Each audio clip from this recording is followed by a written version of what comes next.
This might be the craziest American Alchemy episode of all time. In the video you're about to watch, we reveal some extremely hardcore details about how UFO programs actually work. Spoiler alert, it involves rounding up people from third world countries who have psychic capabilities to systematically summon or lure in UFOs. It also involves electromagnetic pulse weaponry used to down these crafts. And of course, it involves reverse engineering the technology. What you end up with is a parallel reality, a breakaway technology chain, and the ability to hide all of these things in mountain and undersea bases all over the world that are sometimes jointly operated by non-humans and humans. But before we get into that, we've got to back up and report on the latest UFO news, because the government isn't talking about any of these darker details we'll get into in this video. But they are beginning to admit that UFOs are real. And we have come a long way. I mean, even Neil deGrasse Tyson is now admitting that all of this stuff is probably real. When these people of high rank started reporting, I said, all right, I have to jump in here. On May 8th, 2026, the Department of War released hundreds of UFO-related documents, video, and audio, with President Trump ordering the release of government files related to ET life and UFOs, posting a very pointed message to the American people. The Department of War's UFO release webpage already has 500 million hits on it since then. That is more than the entire population of the United States. If you haven't already seen the drop, it's not the vault we were hoping for with an alien autopsy tape, pictures of historical crash retrievals like Roswell, or a little gray in a freezer at Wright-Patterson. The release was pretty vanilla. It was more like a UFO starter pack. A lot of the documents in this drop weren't even newly declassified despite being presented that way. They'd been hiding in plain sight for ages. Now they're just getting a stamp of approval. Again, if that's what it takes for the academic and scientific consensus to shift and to convince people like Neil deGrasse Tyson to admit this stuff is real, then they weren't doing science in the first place. They were just waiting for establishment institutions to make it acceptable for them to look into this stuff. On the other side of this issue, a lot of people are asking, why now? Is this some sort of narrative distraction from more prosaic but darker trends in Iran, around Epstein, or whatever else?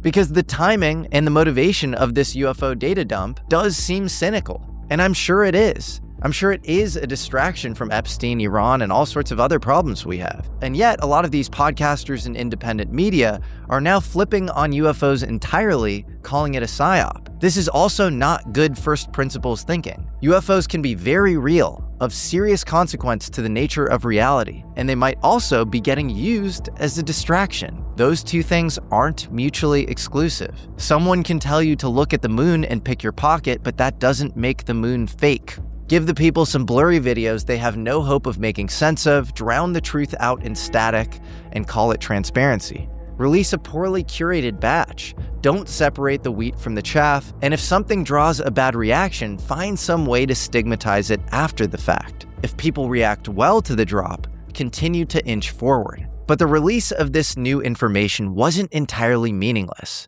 and it's especially hard to laugh off in one particular place: space.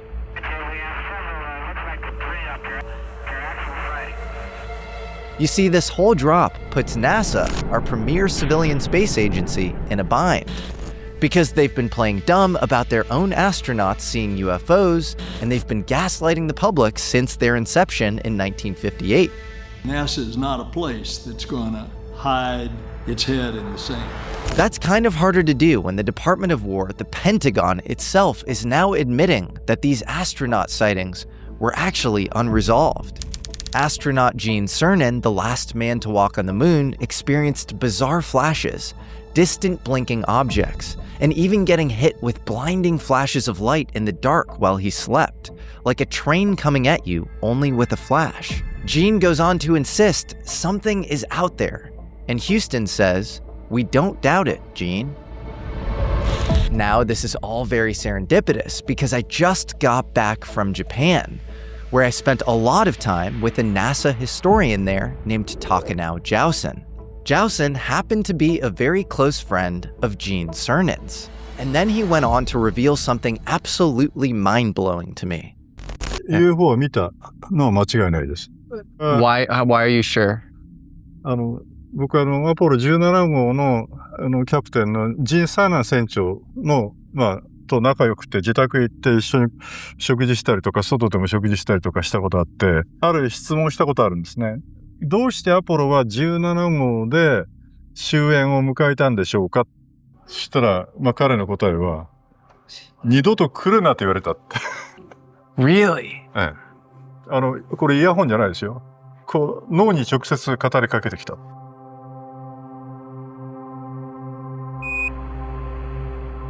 Pretty wild, and I don't think, to the skeptics out there, that Takanao Jousen was coordinated at all with the Pentagon. But as Houston said, we don't doubt it, Gene. What you know if you watch this show is that things like this happen all the time. Disparate data points from around the world, all corroborating the same UFO truths. You see, the government wants a slow and steady disclosure drip, but at American Alchemy, we want to speed things up. Maybe the best way to expose the real UFO truth isn't in this Department of War data dump, but in a sci-fi book written by whistleblower and former American Alchemy guest, Jake Barber. It's so blatant and in your face and so real, it doesn't register as exciting, in that format.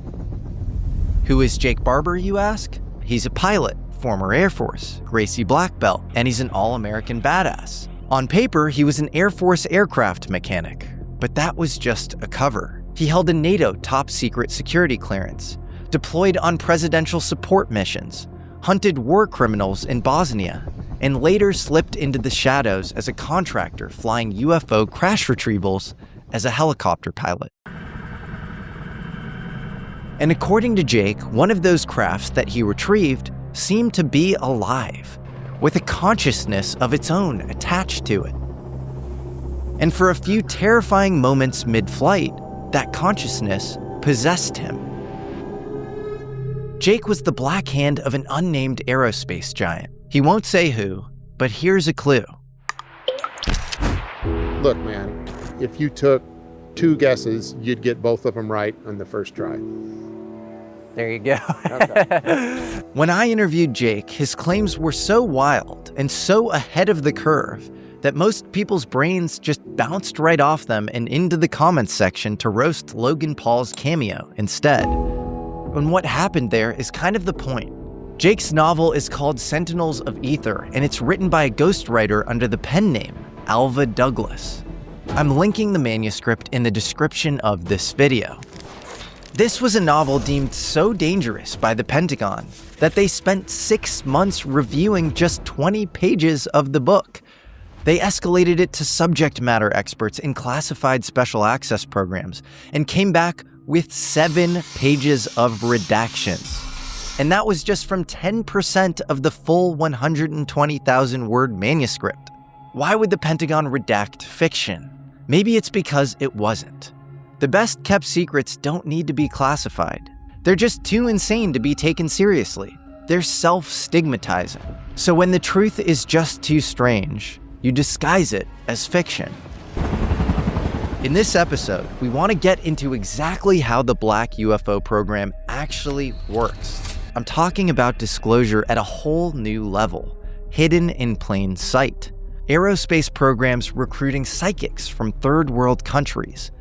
In fact, they are often drugged, microchipped, and used like human joysticks to fly these UFOs. I'm also talking about underground bases hidden all over the world. And I'm talking about holograms and nanotechnology used to create entryways into these mountain bases that only open up for certain people with certain biosignatures. And finally, I'm talking about protocols that can help anyone, you included, attract and see UFOs, and maybe call one to your bedroom window. Protocols that the government has been exploiting in hidden programs for decades. So what's the real secret that the Pentagon doesn't want you to know? The ability for any person to connect to this phenomenon or attract it like a human antenna is real. The big secret isn't a mothership, it's you. Your own human nature that's far more magical than the happy accident of random atomic interactions we're told about in school. If anything, that worldview of materialist reductionism, that's the psyop. So keep your eyes peeled, because tonight we're going inside the book the Pentagon doesn't want you to read. We'll decode what's real, what's fiction, and what's hiding 5 miles east of Coyame, Mexico.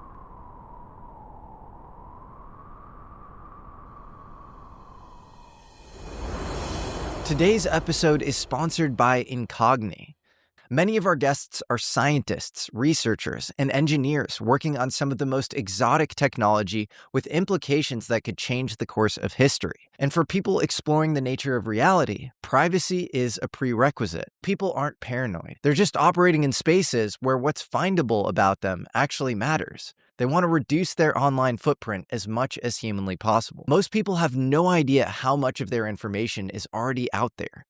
Phone numbers, home addresses, relatives' names, all sitting on sites you've never even heard of, collected without your knowledge, and sold to anyone willing to pay for it. That's what got me using Incogni. They go after these sketchy data brokers directly and get your information deleted, not just buried. And they keep following up until removal is confirmed. And you can see all of this cleanly on their dashboard. The feature I find most useful is custom removals.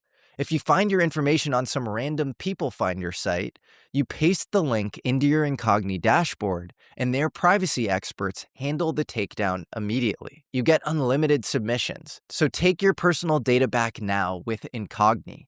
Use code American Alchemy at incogni.com/American Alchemy for 60% off an annual plan. Again, that's code American Alchemy at incogni.com/American Alchemy for 60% off. Take your online privacy back today. Before we hit play on Sentinels of Ether, we need to roll the tape back on Jake Barber. We were running operations, let's say, more attuned for the UAP. Because before there was ever a manuscript, there was an operation. Jake worked for a private company embedded inside Legacy Aerospace. Need to know operations, no questions asked. But Jake's routine missions for his employer gradually evolved into something more ominous. He was sent on what looked like a high-stakes scavenger hunt, track down some missing Panasonic Tough Books, ruggedized laptops meant to endure extreme environments. And it's believed on these Tough Books was highly sensitive information that was evidence to CR programs. Sensor data and video footage that might be classified and incriminating. Proof of UFO crash retrieval operations. We received human intelligence that gave us the intel package we needed to pursue where we thought the first set of Tough Books might be. A recovery team was sent and we found the Tough Books. I'm not going to say where, and we returned them to our employer. The Tough Books were missing the hard drives. We then set out to recover the hard drives. Our human asset led us to another location high in the Sierras, which was a glacier lake, and the hard drives were sealed in a steel container like 25 feet underwater. Don Paul Bales, a 25-year military and law enforcement veteran, later confirmed that he worked under Jake on this same operation. Technically, I did not work for them, I worked for Jacob. And by the next mission, something felt off. He was given a new intel contact, new coordinates, a new chain of command. The whole operation had a different fingerprint. When his team finally reached the target location, an ambush was waiting. The next mission we went out on, I'll just tell you that shots were fired and we called bullshit. And that's when we began to backtrack and set out with our own effort to find out exactly who we were working for and what they were interested in. From an insider leak, we now know that the programs documented on these Tough Books used temporary flight restrictions to clear the skies, lure UFOs in, and bring them down with EMP weaponry. For the uninitiated, EMP means electromagnetic pulse. It's basically the electromagnetic fallout you would experience with a nuke without the nuclear blast. But it gets even darker. Apparently, civilian aircraft had also been taken down after entering this restricted airspace, with the bodies and wreckage disposed of. If even a fraction of that was sitting on those tough books, they were a massive liability. Not only did Jake's employer want to destroy the tough books with evidence of crash retrievals, they also wanted to destroy him. The plausible deniability button that people at the top can hit in order to protect themselves would sever us as the hidden hand. So Jake does what any good operative does when the mission burns. He burns it back. He and his teammate turned their special ops spycraft back against their own employer, and indirectly, the UFO legacy program itself. Jake's weapon of choice isn't a gun, it's a manuscript. In DOPSR, the Defense Department pre-publication review, is the system designed to silence him. For most people, it's a muzzle, but Jake turns it into a Trojan horse. He teams up with a ghostwriter and begins crafting the manuscript, then slices it into 20-page chunks and feeds them to DOPSR. The first round took 6 months and came back with 7 pages of redactions. Instead of killing his story, the redactions only served to confirm it. You see, Jake used the redaction process backwards, as a discovery tool. Normally, you know it's classified and you avoid it. But Jake submitted material he suspected was classified, then watched what the Pentagon blacked out. By drip-feeding chapters, he could see which lines made the Pentagon flinch, adjust, probe, and slip real facts about the UFO legacy program into the public domain under the camouflage of fiction. The manuscript becomes a Trojan horse. The Pentagon's own bureaucracy becomes the delivery mechanism. And buried in the pages is a trail of breadcrumbs hidden in plain sight. For most readers, it's just a thriller. But for those who know what to look for, it's a cipher, waiting for the right eyes to crack it open. And the clock starts ticking. Out in the Badlands, just north of Cuyame, Mexico, Earth looks a lot like Mars. Mesas ripped sideways from tectonic violence. Rust and bone-white rock layers streak down canyon walls. Boulders sit in bizarrely impossible stacks, like a Martian sculptor played Jenga with geology. There's no light pollution here, no highway glow, no city haze. When the sun drops, it's just you, the desert floor, and the whole galaxy staring back at you. Which means if you don't want to be seen, this is the perfect place to disappear. Welcome to enigmatic Cuyame, population 1,230. On paper, it's a sleepy border town.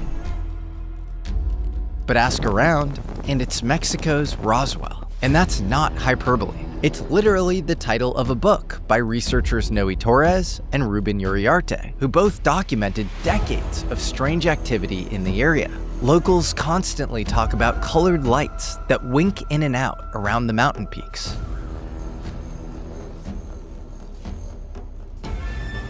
Little orbs and square objects that seem to come out of the landscape itself. And then there's the big one. In 1974, Cuyame became the setting for one of the strangest crash stories on record.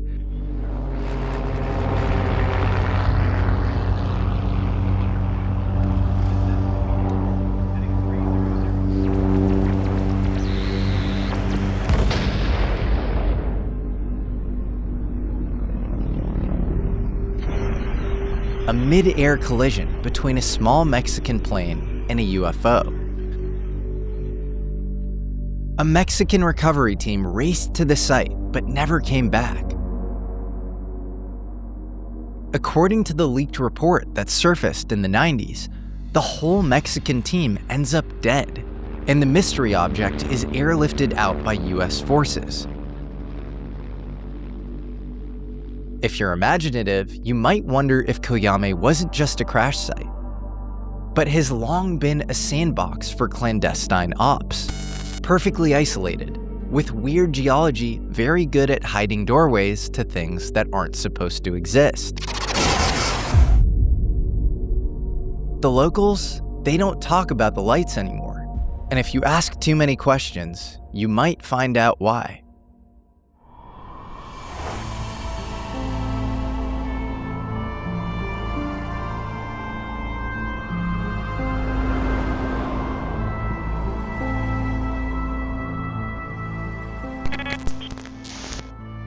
Alex McEwen, Tier 1 operator, 11 years in America's most elite units. Tonight, he's alone, escorting 24 refugees through jagged desert terrain, women and children who will die if he doesn't get them to extraction.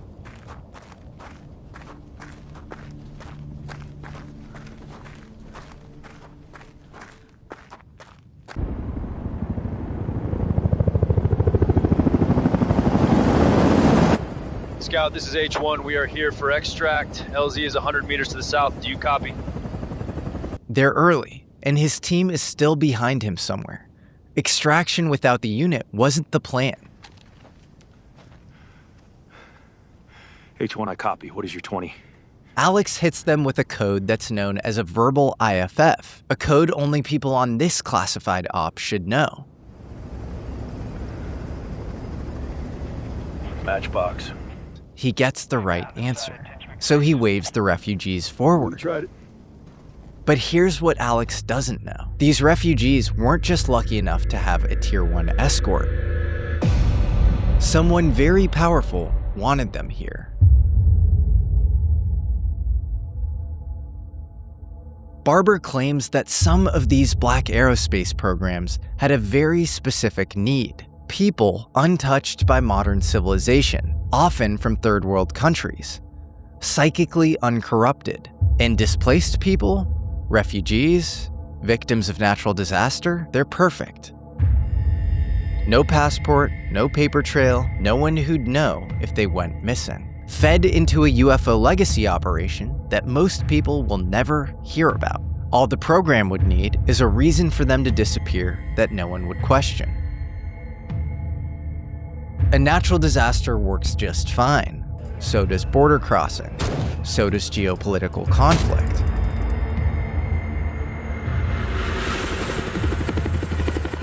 That's when Alex sees it. A second helicopter, even bigger, carrying a steel Conex shipping container with a mini-split HVAC unit bolted to its roof, slung beneath the chopper like a coffin on a hook. According to Barber, this is how they moved them. These refugees aren't being rescued, they are the cargo.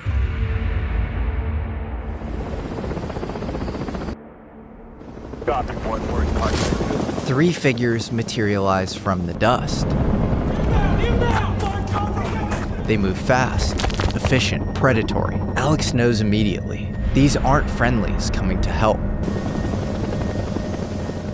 Their gear is a Frankenstein mashup of high-end helmets, comms, and lightweight armor. One guy's pants are tucked into his Converse All-Stars. Does this sound at all like military to you? 2 men beeline for him as the third heads up a hill and shoulders a rifle aimed at Alex's skull. And then something happens that chills Alex's blood. They call him by name. Alex! His stomach drops. That's when things go sideways. They rip the rifle from him and break it down like a pit crew before tossing it.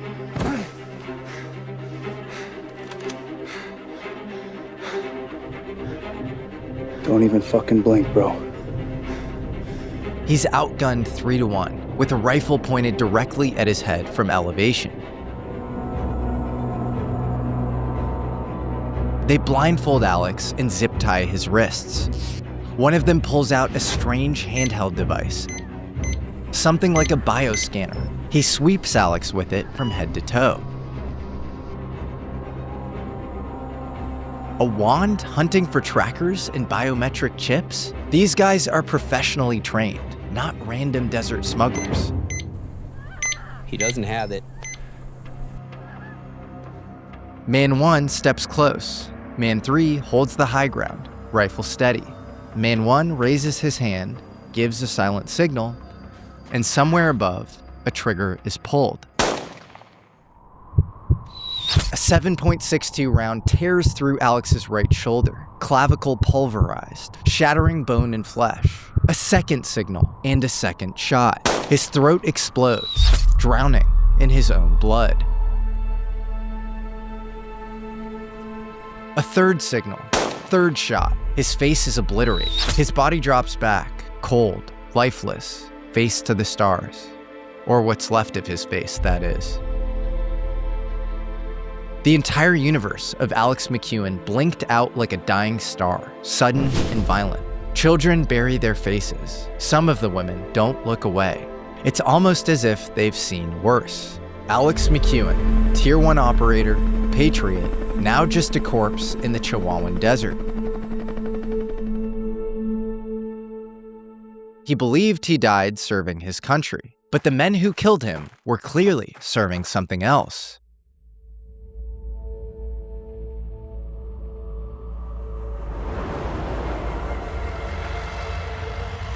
Cut to Pope Air Force Base, North Carolina. We're inside Joint Special Operations Command, or JSOC, their operations center. Everyone's frozen. The Secretary of Defense himself is on the other end of the call. And he is not happy. Dale, what in the fuck just happened out there?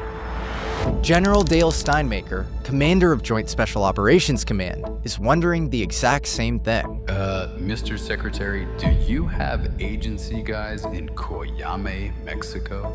Why the fuck would I? Everyone's at war. Nobody should be in goddamn Mexico.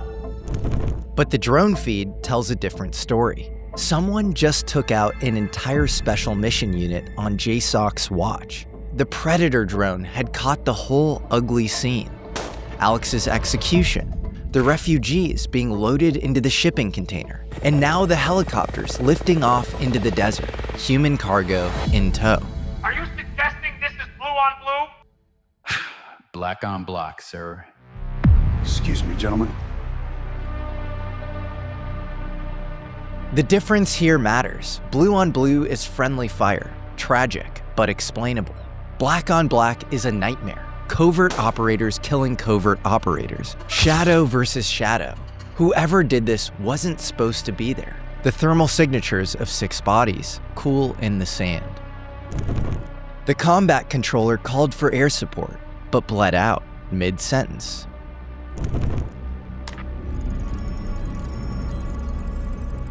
All right, Vector F-18s out of White Sands. I want every eye in the sky on those helicopters. Wherever they're going, we're going there first. Within minutes, satellites pivot over Coyame. Half a dozen airborne assets spin up and vector south. Restricted Area 5107, the largest military installation in America. 3,200 square miles of nothing but sand and secrets. This is where they detonated Trinity, the first atomic bomb. July 16th, 1945. Since then, it's been a war games wasteland. Eagle 1 and Eagle 2, Top Gun graduates yanked off a training mission and thrown straight into the real thing. Eagle Flight, what is your loadout? Sorry, gang, we're fast but not fatal. Negative for ordnance. How about a show of force instead? Translation: scare the hell out of them and force them to land. Just don't kill them. They want answers, not corpses.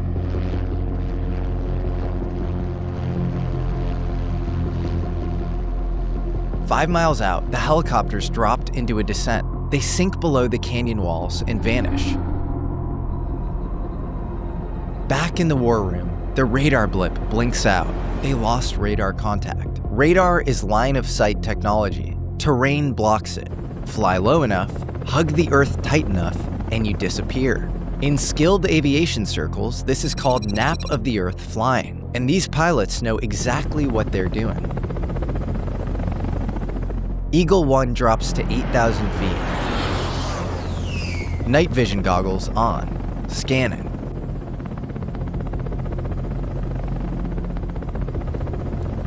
Bingo. Tally 2. 2 helicopters, and beneath the bigger one, still spinning on its cable, the container full of human cargo.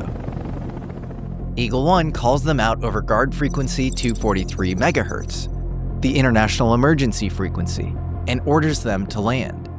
Copter flight of 2 with the external load east of Coyame, Mexico. This is the United States Navy F-18. You are instructed to land immediately.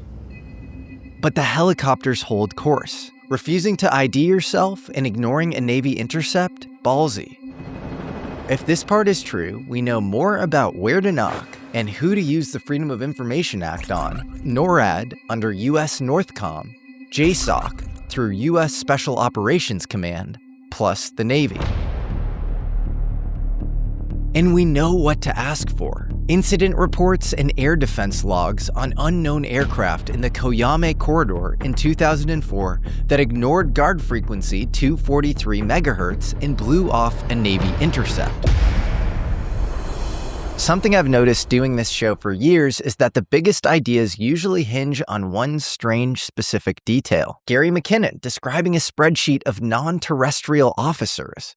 Hal Puthoff explaining why CIA remote viewers tested their abilities in deep waters on submarines. Diana Pasulka realizing that the Vatican Observatory knew more about UFOs than met the eye. These are key details that completely change how you understand someone's story. And if you're not capturing those details, they're gone. I've been getting into Plod Note Pro lately exactly for this reason, because the same thing happens to me outside the studio too. I'll be walking around thinking through something a recent guest said on a podcast, and suddenly a connection clicks between that and something another guest said 2 years earlier. This is one of the clearest examples I've found personally of the real utility behind AI. This product is ridiculously easy to use. One press to start recording, and then I press it again to highlight a moment I want to come back to.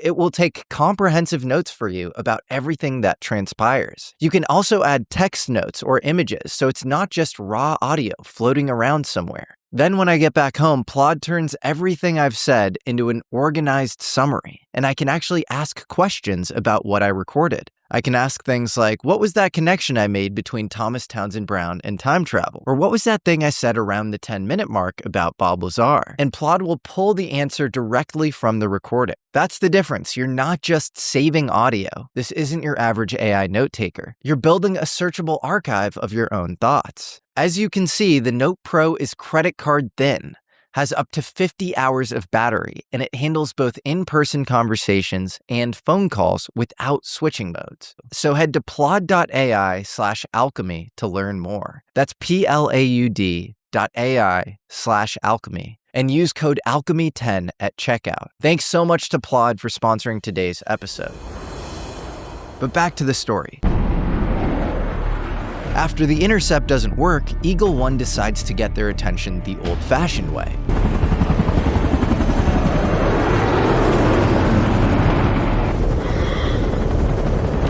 But as he lines up the pass, something's wrong. The gorge dead ends into a mountain so massive, it eats the stars. 1,500 feet of vertical rock. No way around, no way over, no escape. So what is this? A suicide run? Then everything goes wrong at once. In the war room, the drone feed dies. At the same time, Eagle 1's cockpit goes black. Flight controls dead. Engines dead. 200 feet from the ground, at near supersonic speed, the jet becomes a dead weight. He has milliseconds to choose: ride the coffin into the mountain, or punch out at speeds that can rip human bodies apart. The math is ugly, and an homage to the first man to ever eject from a cockpit at supersonic speeds. He double grips the handle and pulls.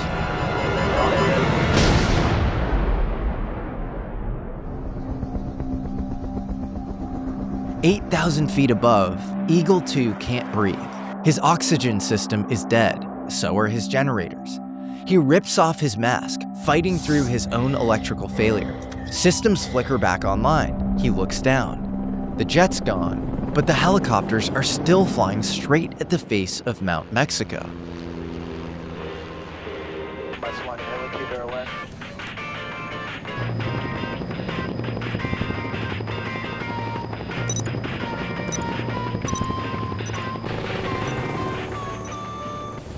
The mountainside starts to pixelate. It dissolves from 3D to 2D to nothing as the helicopters slip through and vanish from one world into another, entering a massive chamber made of stone and steel beams. Outside, the electromagnetic force field re-energizes to the illusion of solid rock.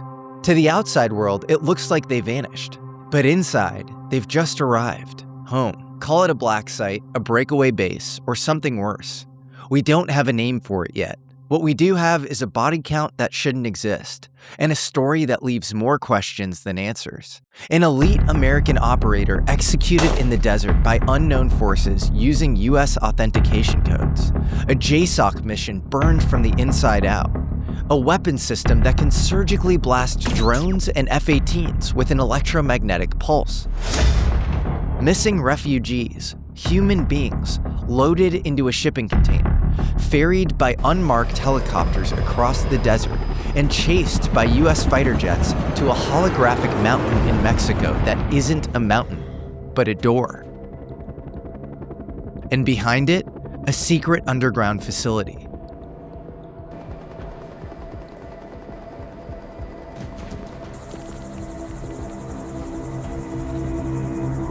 The fact that the general is asking the Secretary of Defense if another agency is running an unsanctioned op in Mexico tells us their worst fear. The enemy isn't foreign, it's domestic, but it's not under normal chains of command. And if that's true, then this isn't just a botched mission in the Koyame Desert. It's the tip of something much bigger. So who's really running this show? And how deep does this parallel world actually go? A real hero. June 12th, 2023, the National Press Club event in Washington, D.C. After years embedded in covert crash retrieval operations, Jake attends a National Press Club conference hosted by Stephen Greer. Thank you. Stephen Greer is notorious for getting in touch with people on the inside of the UFO Legacy program and helping draw publicity to their stories. Usually, he's going for the most disgruntled defectors. Jake shows up at the event and is there to red team the whistleblowers. We were actually sent there on behalf of our employer to look for whistleblowers that we were trying to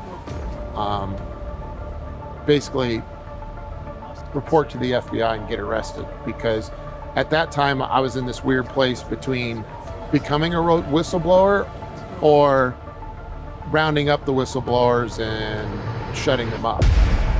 Essentially figure out what they know, do a threat assessment, and report back to headquarters. Somewhere out there are a few missing Panasonic Toughbooks, loaded with highly sensitive material, and Jake thinks one of these guys might be about to spill what's on them. Then, Michael Herrera takes the stage. Herrera was a Marine with the 31st Marine Expeditionary Unit. He described a 2009 mission in Indonesia, a civilian evacuation following a catastrophic earthquake and tsunami. Sounds kind of familiar, right? In 2009, my unit, which was most degraded infantry battalion in the entire Marine Corps, which was 2nd Battalion, 5th Marines, was called in to do humanitarian assistance operations out in the Philippines, which was Operation Quetzano. His unit was flown deep into the jungle with no comms, no signal, and no civilians. His 6-man team pushes to high ground, to a hill thick with vegetation, and that's when they see it, a craft.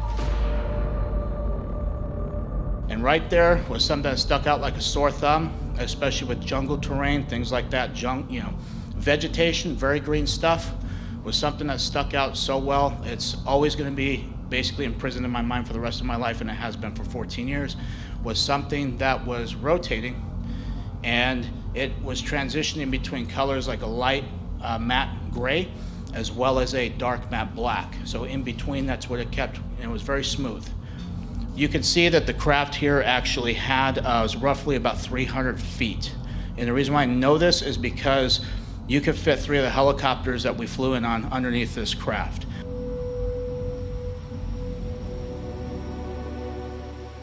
"300 feet across, octagonal, matte, or what he describes as Vanta black. It's so black that it almost looks like dark matter, like light itself isn't interacting with this craft. It hovers just above the canopy with a subsonic hum.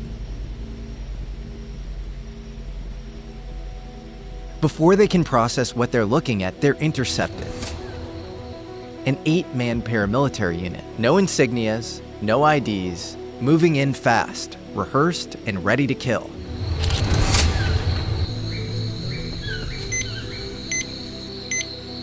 They disarm the Marines, scan them with a bioscanner, and hold them at gunpoint. The message is clear. You were not supposed to see this, and if you talk, we will kill you. I know what you're thinking. The Indonesian jungle sounds a lot like the Mexican desert. While this is all happening, Herrera sees some trucks roll up with shipping containers and HVACs mounted on top. He assumed they were moving drugs, but hearing Michael Herrera's testimony, Jake knew better. He had the missing piece of Michael's puzzle. I have no firsthand experience with that operation, nor direct contact with anyone involved with it. I know of that type of operation. I know of that craft. I know of those containers. He'd seen those containers before. Those units that they used are consistent with the workstations we use when we're out on the range. They're mini split HVAC systems that are used up there. And they weren't hauling drugs. They were hauling people, kids. There are operations OCONUS outside the continental United States where prospecting for psionic assets takes place, and they're highly coveted. And the interesting thing is I hear in those programs that there's something valuable about the life experience in third world countries, in that it seems as though people that live a simpler life and are outdoors more and have less contaminants in their food and their drugs and in their culture seem to be a little bit better at disassociating and heightening their intuition. Remember the refugees from Jake's manuscript? Those were psionic assets being funneled into programs that don't exist on any budget. People being forced into heightened states of consciousness in order to summon UFOs. How in the hell do you get like the humans and they say, oh no, it is natural disasters. They said actually, sadly, the unaccompanied minor crisis and the caravans that just had like kind of unaccountable swaths of humans in Central America running up through the Darien Gap and across the U.S.-Mexico border. And then they said the Ukraine war. Jake knew Michael Herrera was legit. I saw a good Marine up there when I saw Mike. I saw a brother in arms doing his best to be put now with a microphone in his face in a fucking suit and tie in Washington, D.C., when he's cut out to be carrying a saw through the jungle. And now he's doing his best, and he's an honest, good guy, and I wasn't going to let him hang. So instead of continuing to red team Michael and run counter intel on him, he decided to join forces.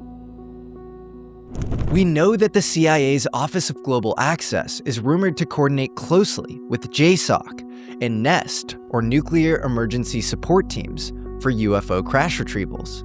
We also know that the Department of Energy has protective forces, elite units with legal authority under the Atomic Energy Act to move and guard highly sensitive material outside the normal DoD chain of command. They're described as elite fighting forces that operate in all combat environments.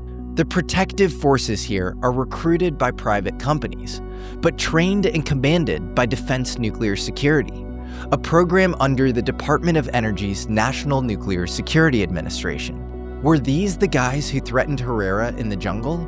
We don't know, but it sounds like from the lack of insignias and mismatched uniforms, it's likely some black world paramilitary belonging to a private defense contractor, and one that's designed to be completely untraceable and confuse anybody it runs into. So if you're running an unacknowledged Black World hit squad, where do you park it? You need more than a base. You need a mirage. And these are the last words he told me. He said, Jim, we have things out in the desert that's 50 years beyond what you can comprehend. And he knows I can comprehend a hell of a lot. So what's going on here? Let's start with the obvious theory. It's just a hologram.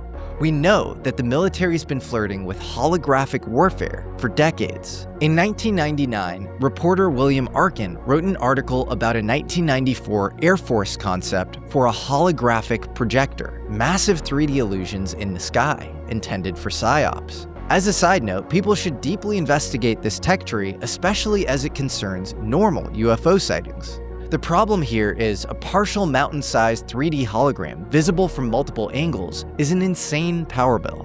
You're talking brutal energy requirements just to fake a rock. And yet, the lore runs deep. Billionaire UFO enthusiast Robert Bigelow says that Bob Lazar described a holographic book at S4 Area 51 that's like an alien Kindle. Bob's story is so much more in-depth, so much more detailed, like that book. Tell people about the book. It was some kind of a holographic book that as you opened up the pages, whatever the stories were became a hologram.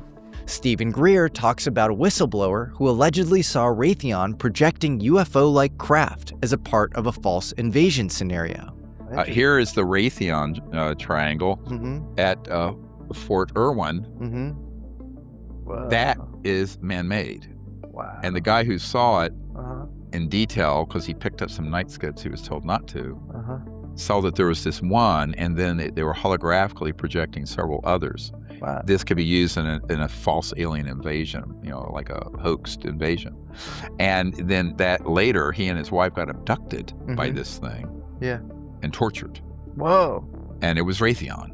Then you have whistleblowers like Randy Anderson, who says he was taken underground at Crane Naval Surface Warfare Center in Indiana and shown a metallic gauntlet with a crystalline screen, and above it, symbols that looked almost holographic. I'm looking at it and it almost looked like a mirage type of effect. And above that display screen were these hieroglyphic symbols that I started to see appear. The projection appeared integrated into reality itself, far more advanced than normal holograms. So advanced hologram tech? Maybe. But Koyame does get hammered by thunderstorms during monsoon season, and a giant mountainside light show feels like the last thing you'd ever want riding on perfect weather. One glitch and your billion-dollar cover is blown. So that's a lot of faith to put into a hologram. So what if it's something that seems like a hologram but isn't? Back in the day, I used to chug coffee like I was prepping for a quantum jump, but then I'd crash like my nervous system got slingshotted through a kaleidoscope. Anxiety spiking, aura flickering, and REM sleep never met her. It was like drinking battery acid on an empty stomach. Then I found mud water. It doesn't fry my circuits or my synapses. I use Mudwater's original blend over ice. It still has a little bit of caffeine, but it's stacked with adaptogens and nootropics like L-theanine, chaga, lion's mane, cacao, the whole Earth squad to keep you naturally energized and to ensure that you don't wake up with the morning scaries. One sip of Mudwater and my cells report for duty. 2 sips and boom, I'm plugged into the fungal Starfleet. All systems go. So, are you ready to make the switch to cleaner energy? Head to mudwater.com, that's MUDWTR.com, and grab your starter kit today. It's MUDWTR.com. Right now, our listeners get an exclusive deal up to 43% off your entire order, plus free shipping and a free rechargeable frother when you use code Jesse at checkout. That's right. Up to 43% off with code Jesse, that's Jesse, at Mudwater, MUDWTR.com. After your purchase, they'll ask you how you found them. Please show your support and let them know we sent you.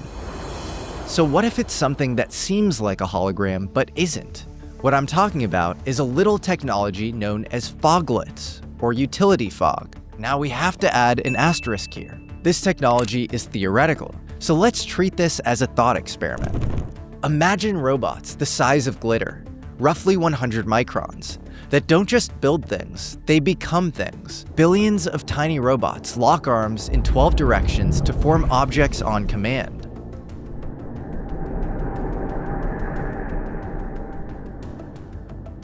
Then dissolve and reshape into something completely different. Remember the liquid metal Terminator from Terminator 2? That shape-shifting assassin that could morph on command? Nanotechnology foglets could make that real. And that's not just sci-fi fanfiction. In 1989, scientist Dr. J. Storrs Hall pitched the concept of utility fog, an active polymorphic material made up of trillions of foglets that link together to form solid, programmable matter.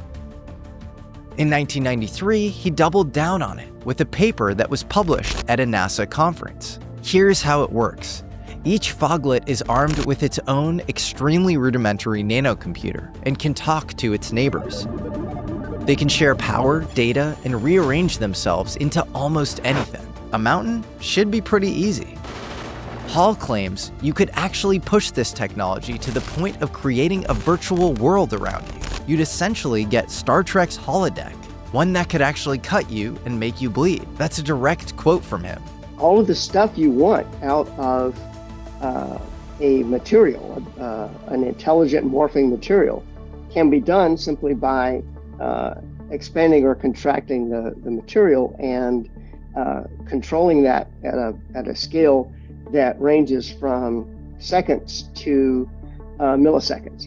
Unlike holograms, foglets have a physical presence. They could be your magic carpet, push you on a swing, shield you, slap you, or even become your best friend if you really want to get weird. You could punch a foglet mountain and break your hand, but program it to recognize you and open sesame. They're essentially programmable matter, solid or permeable on demand. They could fake the gritty feel of sandstone and layered rock by dialing in just the right micro vibrations for your skin to read as solid stone. But there's a catch. In Hall's original design, his foglets looked more like snow, not ideal for mimicking a desert mountain. But in interviews and other technical write-ups, he says his design could be enhanced with light-emitting antennae to match color and optical properties in real time. Add that upgrade, run the foglets in pixel mode, and the outer skin basically becomes a 3D TV screen, blending into whatever you want it to. Now look at how the story describes the mountain's behavior. That's our next big tell that we might not be dealing with a simple hologram. As the helicopters are about to collide with the mountainside, its 3D appearance transitions to 2D, then pixelates into nothing. If upgraded foglets exist, and that is a big if, we are admittedly engaging in extreme speculation here, so you should accept that caveat. But if they exist, this is the behavior you might expect to see. As the helicopters close in, foglets would start shifting formation, half their arms staying locked in lattice formation, while the rest drop out of rock mode, as the mountainside dissolves into flickering patches like pixels on a screen. From the cockpit, it would look like a 3D mountainside, flattening into a weird shimmering 2D skin that breaks into pixels and dissolves as the helicopter passes through. The low-frequency pulsing in the crew's headsets is another clue. It's not ambient sound, so one possibility is strong radio frequency emissions bleeding into their radio gear, a glitch that's known as audio rectification. If foglets were adapted for the real world, they'd likely be upgraded with wireless real-time communication for swarm coordination. So imagine trillions of foglets moving in coordinated waves, unlocking, shifting antenna arms, and cycling their electrical states. That kind of swarm could generate the strong radio emissions and an audible pulsing you'd hear in your headset. A hologram wouldn't do any of this. Remember, in the novel, the drone and the F-18s suddenly lose power, while the helicopters slip right through the mountain untouched. In theory, if the mountain is really a trillion little foglets, each speck with its own brain, sensors, and comms, they could act like a living electromagnetic warfare system. With each cubic inch packing 16 million processors, they could jam specific signals, bleed power from drones while leaving others untouched, and run friend or foe codes so only approved aircraft get a clean pass. Returning helicopters could transmit the right codes to slip through, giving everyone else power failure and a not-so-gentle escort into the dirt. Now this mountain in Sentinels of Ether could also be pure fiction, but crafts vanishing into mountains is a documented phenomenon, especially in places like the Uinta Basin. If something lets objects slip through what looks like solid rock, we're probably beyond conventional technology and already playing in the black world sandbox. Foglets are just my best guess, but they aren't some wild stoner fantasy either. The DIA has openly mused about programmable matter for camouflage and invisibility. In the 1990s to 2000s, the idea of smart dust caught fire among sci-fi nerds everywhere, including some feds at DARPA who began funding research on millimeter-scale autonomous sensing and communication nodes. While utility fog is still theoretical, the building blocks were active research areas back then. By 2001, DARPA was demonstrating smart dust in field tests. By 2004, MEMS, or microelectromechanical systems technology, had matured significantly. Publicly, we know about DARPA's smart dust and creepy biohybrid insect cyborgs. But in the black world, we have no idea what exists.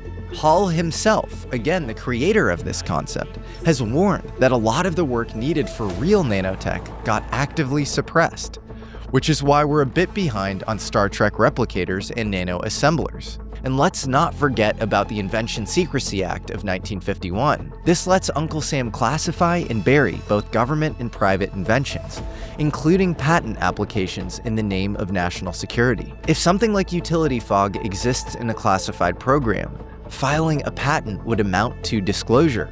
So there's a reason no patents exist. The whole point of special access programs is to keep these capabilities hidden. You wouldn't telegraph that you've solved molecular nanotechnology. If you want to keep something a secret, you don't file.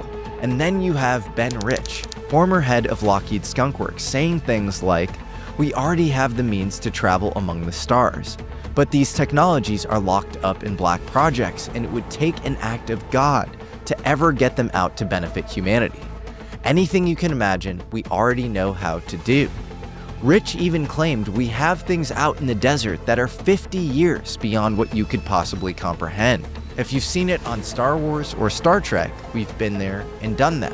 He also admitted that there are people in the intelligence world who want this breakthrough technology to stay in the black forever. And he's saying this in 1995, the same era Hall is pitching utility fog to NASA. So if Rich is right, then by the early 2000s, the public was still gawking at smart dust, while some special access program buried in the desert might have been playing with full-blown programmable matter, the kind of tech that could absolutely fake a mountain.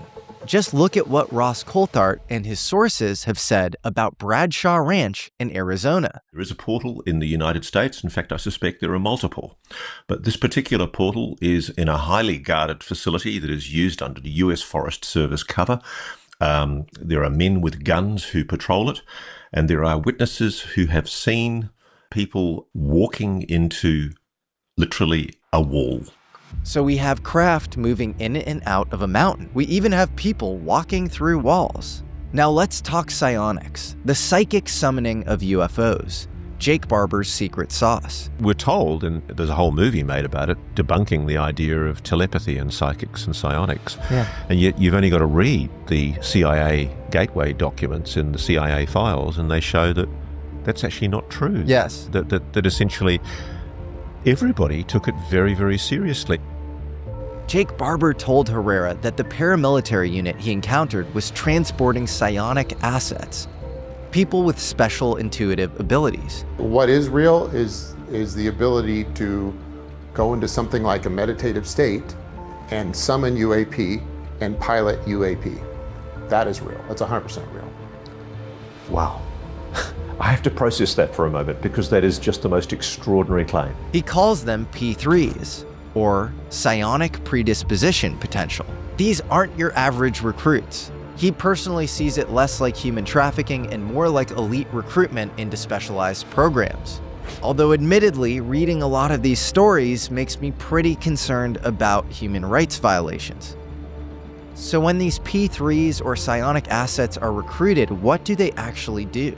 Jake describes them as intuitives, trained like assets in remote viewing, telekinesis, and the whole psychic toolkit. All of this is honed through specific protocols. Their job is to tap into what he calls the consciousness field. Think of it like a cosmic World Wide Web, full of information everywhere all the time, invisible until you access it. A P3 is the receiver, the Wi-Fi antenna. According to Jake, there are two main attraction methods: machine-based systems, signals or energy systems that act like a beacon or dog whistle. After we turn on the dog whistle, UAPs literally come to us day after day. Or manned-based systems, trained psionics projecting an invitation through the field, essentially calling to whatever's monitoring it. To train a psionic asset, you have to shut down the overthinking brain and let intuition run point. Children are naturally better at this since they're usually more intuitive. Basically the plot of Stranger Things. Psychic kids being tested at Department of Energy National Labs. Jake's consciousness-based attraction method is very similar to Stephen Greer's coherent thought sequencing, the core technique in his CE5 protocol. It's a meditation-based invitation system built on a similar premise: consciousness as a communication channel. Now I know Greer can be polarizing. At times he can be self-aggrandizing and just plain wrong about a whole lot. But he's stayed remarkably consistent on this one thing for decades, and his contributions to UFO disclosure are incontrovertible. His system is all about non-local consciousness and laser-focused thought, with love and peace as the carrier signal. You basically run a cosmic Google Maps in your mind's eye, zooming in with mental imagery until you've dropped a pin on your exact spot. According to Greer, the craft picks up on a directed coherent thought signal as clearly as a radio would pick up on an electromagnetic signal. Remember the words of Lockheed's Ben Rich, who said exotic propulsion systems work the same way ESP works. All points in time and space are connected. Mind, body, and craft, integrated as one. Here's the basics of how it works. Coherent thought sequencing is like sending out your address by visually guiding the craft to your location through your mind's eye. You're essentially remote viewing space and then zooming in on your physical location. It actually even helps to use Google Earth beforehand to accurately visualize aerial shots of your location so your mental zoom in is razor sharp. Here are the basics. Sit down, close your eyes, breathe. Now zoom out and expand into space. The stars shimmer as you scan the star field, remote viewing the cosmos. In a galaxy not so far away is our very own spiraling Milky Way. Push in on a twinkling dot on its arm. Flash forward to our solar system. 8 planets orbit the sun. Earth lights up. Dive towards our planet Earth. Continents come into view. North America, the United States. Your state lights up. Pin drop your city. Zoom in over your town. Drop into a God's eye view of your neighborhood, street, the roof you're under, and finally, your exact spot, down to the chair you're sitting in. You are the pin drop on their map, broadcasting into the cosmos like a laser pointer. In this model, UFOs are directly coupled to their observer's consciousness. You're linking to both the ship's mind and its navigation system, and feeding it a visual vector it can lock onto. Optionally, if you have a legal safe line of sight and no aircraft in your sky, you can tag your location with a low-power laser into the star field overhead. Never shine a laser at aircraft or anywhere near their flight path. That's a federal crime. So if you use this technique, use it responsibly. I would also add that your internal state before trying this is incredibly important. If you're going through a rough time or you have any sort of ulterior motives, you will probably get burned. Those negative emotions inside of you might get amplified by the contact experience. Calling these things into your purview can be very dangerous. As with all of this stuff, there's a left-hand path and there's a right way to do it.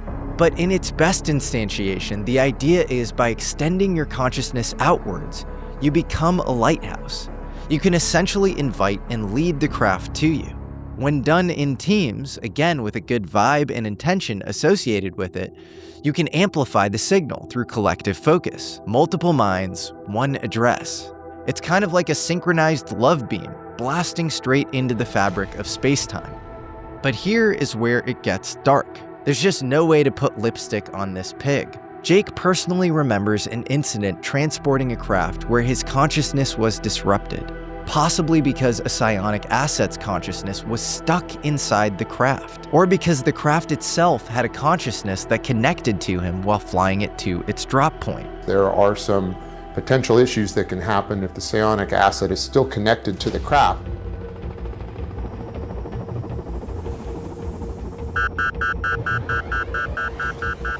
I hooked up, and as I'm flying back to the drop site, I'm like completely overwhelmed. I'm like bawling my eyes out, flying a helicopter at night, like trying not to run into mountains and shit, and I'm like, oh my God, this is not good. I just felt like I was in the presence of my mother. It was like a feminine energy that was loving and sad, and I don't know what it was. In leaks passed to the pseudonymous researcher Joey Is Not My Name in 2023 by Michael Herrera, relayed to him through an insider we can now safely assume is Jake Barber before he went public, he paints a very grim reality. While psionic assets are taught how to communicate with ET and interface with ET tech, they're also chipped with a small tracking device and given a lot of heavy drugs, because you have to be in a very positive, calm, happy mental state in order to do it. After several years of this experimentation and drug use, a lot of these people die or slip into a coma. These people are essentially treated like biological equipment, maintained and then replaced when worn out. Historically and on the inside, the term sometimes informally used for psionic assets at these sites is pink assets. They've essentially been treated like experimental human meat. I'm sure many of these programs are run differently, some might be far more ethical than others, but let's just call a spade here. As Jake has explained, psionic flight doesn't come without risks, and it gets weirder. Allegedly, any random member of this unacknowledged special access program can't just hop in and fly a UFO if he's not psionically gifted. He'll get the silent treatment. The craft won't talk to him. It simply won't show up. According to this leak, in order to fly some of the ET craft, it has to be done through consciousness. A black group pilot can't fly an ET craft directly if he doesn't have the psionic abilities. So they devised a way to connect a psionic person to an advanced brain-machine interface, where the pilot can control the machine to control the person's intentions, and in turn, control the ET craft. The psionic asset's mind turns into a psychic joystick. So this is where things get even weirder and more multi-layered. There's a pilot behind this psionic asset that flies the UFO through the psionic asset, using the psionic asset's brain to route the UFO, commanding it through a machine which converts those commands into neural patterns in the psionic's brain, the craft's readable language. The psionic asset becomes a biological interface, a human drone wired into an exotic control system. No psionic equals no flight. Pretty insane, right? Except the black world has been hinting at this for years. Let's go back again to Lockheed Skunk Works CEO Ben Rich, who allegedly compared advanced propulsion to ESP, or extrasensory perception, instant, nonlinear connections across space-time. And then there's UFO whistleblower Don Phillips, also tied to Lockheed Skunk Works, saying that UFOs are a full-body connection, and that humanity has the quickest computer built into them. Humanity has the quickest computer built into them than any man-made computer can ever approach, and that includes the Cray computer. Phillips also riffs on the Firefox movie's mind-controlled helmet. Firefox, the most devastating killing machine ever built. The weapon system is one of the most advanced ever conceived, with a thought-guided, thought-controlled arsenal on board the plane. Think your commands, steer with your eyes, fire with pure thought. And then there's Philip J. Corso, who claimed to be at the Pentagon in the 50s, doling out UFO material into the civil or private side world. He claimed the technology ended up in places like Bell Labs. But he and his son, who has spent time with past American Alchemy guest Danny Sheehan, have talked about a helmet with which you could steer a UFO with your mind. The fact that the UFOs appear to be navigated telepathically, for example, and that the craft have built into it some kind of an AI capacity to respond telepathically to the control of the pilot. You know, that's pretty far out. Thanks to leaps in data signal technology, it might be reality. For Lockheed's Don Phillips, it's proof that technology is finally catching up to the fastest, most powerful processor in existence, the human mind, on certain dimensions involving intuition, still miles ahead of any machine ever built, even with large language models. So one Lockheed insider calls the human body a supercomputer that can command aircraft with thought, while another says exotic propulsion works like ESP. Suddenly, Jake's story doesn't sound so crazy. But there's more proof Jake Barber isn't out of his mind. His story would have made a lot of sense to John Norcine, a former Navy pilot turned neuroengineer and weapons designer for Lockheed Martin. This is a man who is funded by NASA and DARPA for mind-reading research. In 1999, Norcine published a report on biofusion, a system he later described involving brain-computer interfaces that convert thoughts into commands. No joystick or buttons, you just think and the aircraft moves. According to a man named Doug Pasternak who interacted with him, Norcine believed that a pilot could fly a plane by merely thinking. Basically no delay, no latency. For example, when you say right 90 degrees, the computer maps the pilot's electrical pattern in the brain and turns the pilot 90 degrees. And if there's a mistake and the pilot processes 80 degrees, the helmet catches the mistake and injects the right number into the pilot's mind. Electromagnetic waves straight to the dome. This is the tamest part of Norcine's work. His theory describes systems that could push your brain into any target state: aggression, calm, focus, ecstasy. I'm sure there are tons of implications for this work for CIA mind control programs like MKUltra, but let's stick to UFOs. According to his colleague, Duncan Laurie, Norcine theorized that every thought leaves an energy dispersion pattern. He called it a brain print, like a fingerprint, but for cognition. Intent, emotion, fear, joy. Each one has a pattern, not a static image, but something more like a posture, a configuration your brain holds that produces an action or state. So if thoughts or brain states leave patterns, how exactly do you capture them? As Norcine explained, think of your hand touching a mirror. It leaves a fingerprint. That's what biofusion does. It maps these brain prints using mathematical models. Just like you can find one person in a million through fingerprints, you can find one thought in a million. He wanted to build a full dictionary of these brain prints. The system learns what your brain looks like when you want to turn left, speed up, tilt, and stop. It doesn't just read you, it maps you. In theory, if you know the math of a brain pattern, you can potentially run it back into the brain and get the same state or feeling. You can think of biofusion like a brain-computer interface on steroids. Now here's where it gets interesting. A technical write-up by Autonomous 019 cites an internal Lockheed Martin R&D report by John Norcine called Biofusion Reflexive Control and Neuroergonomic Integration in Adaptive Cockpits. According to Norcine's citation, that report was funded under the contract N66001.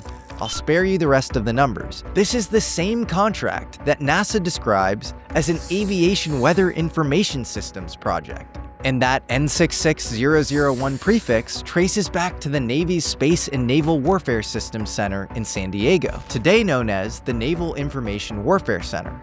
So it appears we have a NASA-Navy hybrid, and not too far from where the Nimitz Tic Tac sighting occurred in 2004. Looked down a small, saw a white Tic Tac object with a longitudinal axis pointing north-south and moving very abruptly over the water. The same sighting that Ross Coulthart swears involved a Lockheed craft. I now know categorically that the Tic Tac is Lockheed Martin technology. On the surface, John Norcein's work looks like it somehow made it into a NASA weather contract, but it lines up with a mirrored Lockheed Martin document from around 2000 that lists his biofusion R&D report with the same contract number. Multiple independent references all point to the same thing. Norcein's biofusion neurocockpit work was riding under that contract. I guess if you had a project that involves flying UFOs via mind control, it makes sense you might bury it inside a weather program. By the early 2000s, Norcein's work basically vanishes from public view. And not long after, he does too, under very strange circumstances. Shortly before a planned lecture at the Naval War College in Newport, he emailed colleagues a cryptic line about his future talk. He had sent me an email and said, and some of the other people from ANS, and he said, listen, I'm giving a lecture on my latest research at the Naval College in Newport. Do you want a VIP pass to come and attend it? And I was like, oh, yeah. So he said, okay, I'll get it all set up. And then at the end of his email, you know, he was into, I forget what the term is for this kind of use of language. Semiotics, yeah. He was really into that. Yeah. And at the last sentence in his email said, he said, I RV'd the upcoming lecture, John not heard nor seen. Whoa. And I remember calling Ann and saying, hey, Ann, like, what the heck does this last sentence mean? John not heard nor seen. I know he's in the semiotics and stuff, so, you know, not nor seen is his last name, but John not heard nor seen. And then just like 2 weeks after that, he was found dead in a motel room somewhere. Jesus Christ. So that was some sort of code where it's like he remote viewed his own death. He remote viewed it and he wasn't there. And this was code to say he's not heard nor seen. Yeah, I mean, what else could that mean? Oh my God. Norcein was gone, but the kind of work he was doing wasn't. And roughly 20 years later, they resurface, but in a different form. Enter Lockheed Martin engineers Charles Chase and Gerald Jonas, with a patent called Cognitive Enhancement Using Feedback. I've personally had the pleasure of meeting Charles Chase and think he's a genius. And this patent might sound boring on the face of it, but it's not. It's describing a closed-loop system that reads your brainwaves, compares them to a target brain state, and then hits you with light, sound, or electromagnetic pulses until your brain is nudged towards that target, like a tuning fork for the human mind. It's essentially an extremely sophisticated version of biofeedback. I've asked Charles Chase and he doesn't know Norcein, but you have to admit it is pretty interesting that there is a lineage pointing to the same company and the same sort of control loop. Measure your brain, compare it to a target state, stimulate it, and remeasure it. And then there are other people at this company up to the executive level that are talking about flying UFOs with your mind. So it looks like Norcein's adaptive cockpit ideas could be the prototype. Looks like the Weather Project grew some teeth. In multiple interviews, including with me, the consciousness is activated through heightening intuition and lowering intellect.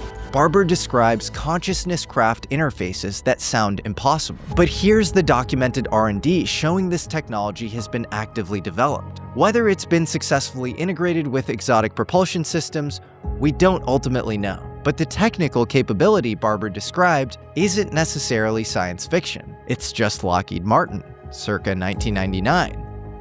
And by 2018, that same basic dream of humans interfacing directly with machines was no longer buried in obscure papers or patents. That year, DARPA launched a program called N3, Next Generation Non-Surgical Neurotechnology. DARPA's official program brief openly talks about building bidirectional brain-machine interfaces for military use, including for things like control of unmanned aerial vehicles. One of the teams that advanced in N3 was led by Battelle. And if you've done any deep research on UFO legacy programs, you know that Battelle Memorial Institute is all over it. According to Battelle's own 2020 press release, their team progressed to phase 2 of the program. They were working directly with the Air Force Research Lab, Carnegie Mellon, and others on a system called Brainstorms, which stands for Brain System to Transmit or Receive Magneto-Electric Signals. Brainstorms uses nanoscale devices injected into the human bloodstream and guided with magnets into specific areas of the brain as part of a system designed for bidirectional neural interfacing. So by 2020, you don't just have vague patents and R&D rumors. You have DARPA openly funding a nanoscale injectable brain-computer interface with the Air Force Research Lab's involvement that could be a stepping stone towards warfighters eventually interfacing with aerial vehicles. Or it could simply represent an advancement in that capability, which was established years before. Now for a different track. Stay with me here. In 2016, the Navy filed a patent under inventor Salvatore Pais for what they called craft using an inertial mass reduction device. The patent describes a craft that manipulates high-energy electromagnetic fields to achieve exotic propulsion, a setup that requires precise, real-time control of its own field geometry. You need something that can sense its internal field configuration and how it interacts with the surrounding environment and adjust in real time. Something faster than a joystick, faster than a keyboard, something like a mind. What you won't see in the open record is the obvious next step. Plug those worlds together. If Jake Barber is right, that missing link lives in special access programs that don't get patented at all. So to recap, Layer 1. Lockheed develops and patents brain-to-machine interfaces. Layer 2. The Navy patents craft that require electromagnetic field manipulation. Layer 3. Psionic assets. Human intuitives jacked into exotic craft through neural interfaces, translating thought into propulsion. I'm not saying that we have a verified Salvatore Pais saucer in a hangar synced to a psionic asset with that exact setup. I am saying that Barber's psionic pilot story sounds wild. Until you look at the R&D lineage and realize every piece of that stack is already sitting in white papers, patents, and weather contracts. So far, we have a fake mountain, drugged psychics, and spacecrafts that only fly if you plug a human mind into them. What's next, you ask? The moon's fake, clouds aren't really clouds, birds are surveilling us? Yeah. DARPA's R&D portfolio does not make that less creepy. Zoom out of Koyame, and you'll see a pattern. Mountains, paramilitaries, and vanishing crafts. It starts to look less like random campfire stories and more like puzzle pieces. Take Sedona, Vision Quest capital of America, the land of crystals and trust fund shamans. Famed for its Martian landscape and vortex spas, it's all very eat, pray, love. But once the sun sets behind the red rocks, the vibe starts to shift. The notorious Bradshaw Ranch is ground zero for Sedona's high strangeness. There's even a book about it called Merging Dimensions, involving a rumored portal on the ranch. Massive cargo planes descending towards mountains where nothing exists, and lights shooting out of canyons as if the landscape itself is alive. There are constant claims of strange activity at Bradshaw Ranch in Secret Canyon, with reports of guys with military-style guns. No surprise, the ranch was sold to the U.S. National Forest for climate research in partnership with the Department of Energy and Oak Ridge National Lab. Nothing to see here. Whispers of a rumored base near Secret Mountain aren't new. Journalist Ross Coulthart went to Sedona and came back a believer. I am in no doubt whatsoever, Jesse, that there is a deep underground military bunker that was built in the 1950s under Secret Mountain. That's what it's called. It's the hilarious thing. It's somebody's secret joke. It's called Secret Mountain. Unbelievable. And that's not all. Outside of consulting multiple on-site witnesses, Ross personally witnessed anomalous activity around Secret Mountain. And if you looked at a particular place over Secret Mountain, you would see this big orb being escorted by helicopters rising from behind Secret Mountain. And we watched at 1:30 in the morning, and sure enough, up comes this beautiful golden orb, gigantic. It's not every day you see orbs escorted by Blackhawks like a presidential motorcade, but zoom in a little and look closely. You'll find something else. Investigators digging into rumors of underground facilities near Secret Mountain and Bradshaw Ranch kept hitting the same anomaly: a tunnel. Geophysical surveys and magnetometry by Terra Exploration Group showed a straight, man-made tunnel roughly 50 feet in diameter, running like a hidden artery from Secret Mountain to Bradshaw Ranch to the front gate of the Clarkdale cement plant, which John Bradshaw claims used to be the biggest employer in town and was guarded and fenced like a military site. And there's massive amounts of electrical power going into the ground under Bradshaw Ranch. And we didn't put this in the feature-length film that we put to air on primetime, but it runs in the full-length interview with Paul, my friend. He did a ground-penetrating radar check on the road around Bradshaw Ranch, and we found a 50-foot wide reinforced steel concrete, highly visible on ground-penetrating radar, literally just under the ground. Whoa. If you think this is beyond belief, underground military bases exist across the United States. They are called DUMBs, or Deep Underground Military Bases. Richard Sauter wrote an amazing book about them that I recommend you check out.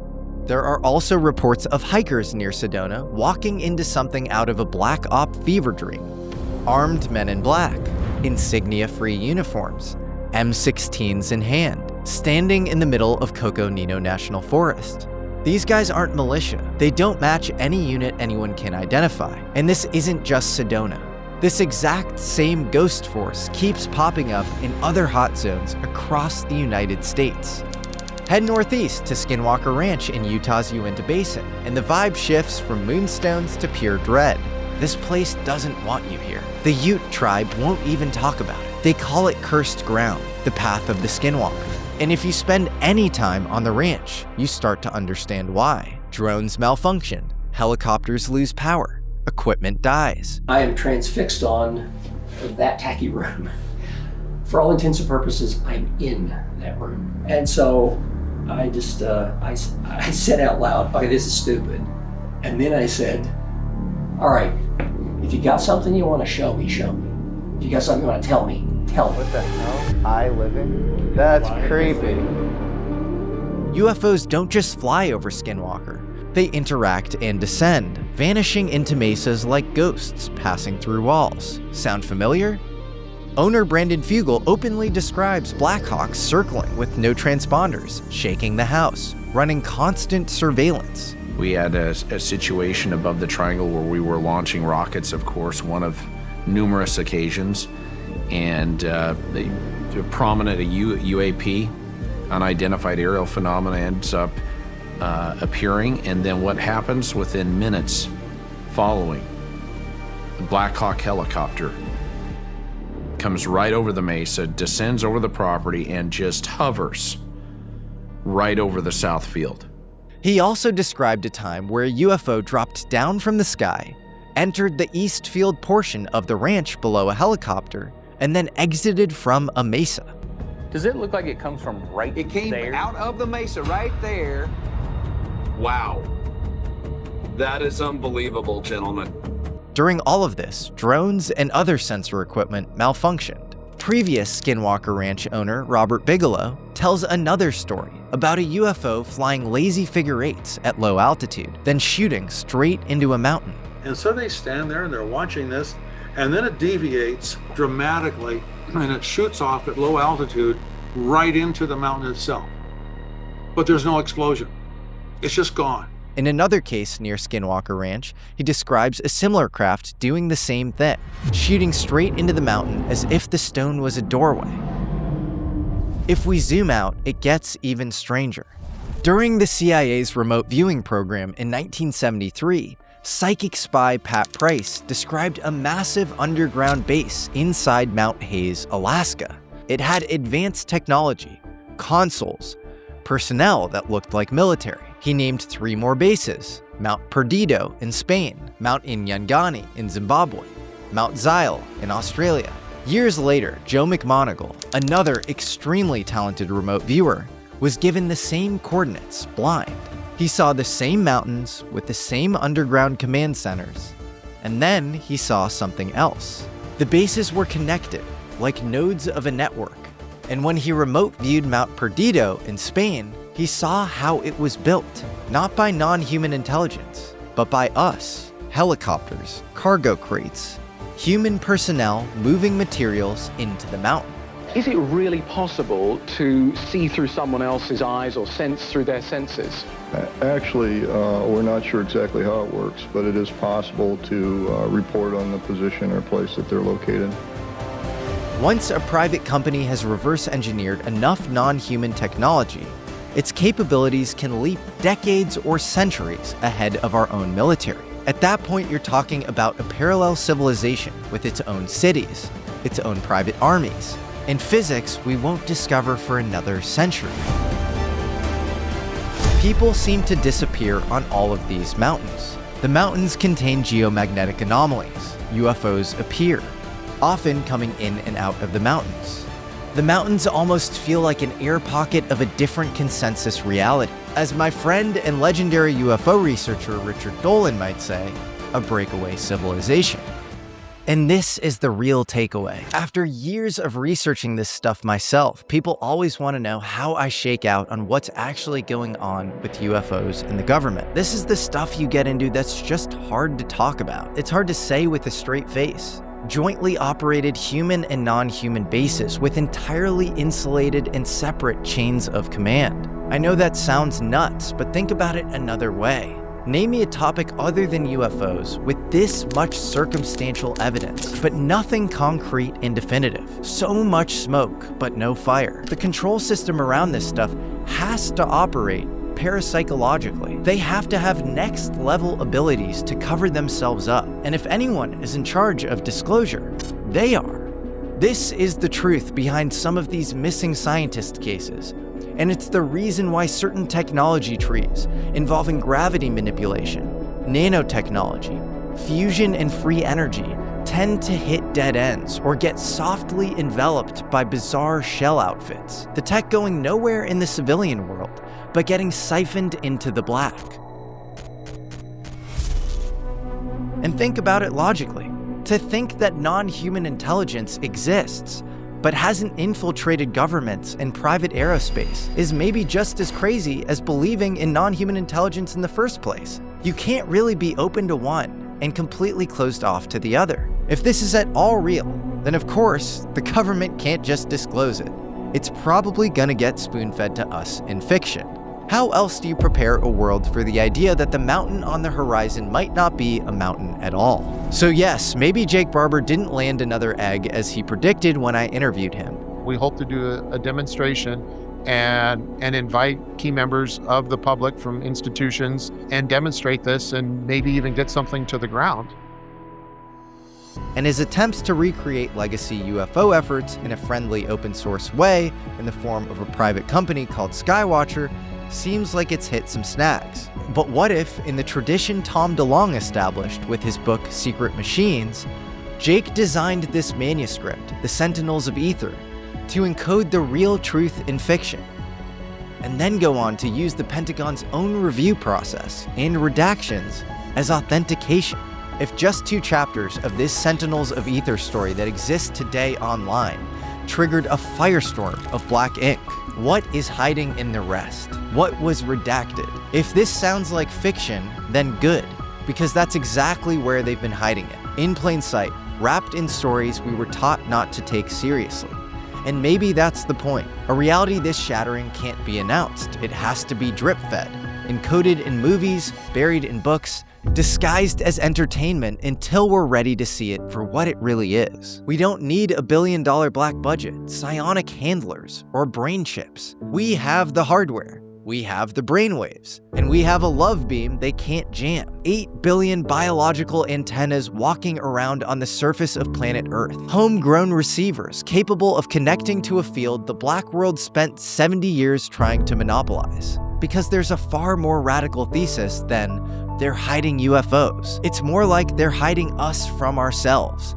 The technology isn't in the craft. It's in human neurology and in the human spirit. And they've spent 70 years making sure that we don't figure that out. Non-human intelligence doesn't need a press conference at the White House. They've been making contact through back channels, indigenous tribes, secret societies, occult practitioners, psychonauts, lone religious monks, or just some kid sending coherent love beams out his bedroom window. Sooner or later, something might pick up. In the words of Jake Barber, we're not alone. The skies aren't classified. Your conscience can't be redacted. I encourage us all to look upward and look inward and to become the best versions of ourselves quickly. We need you. A new era awaits. Until next time, I'm Jesse Michaels, and this is American Alchemy.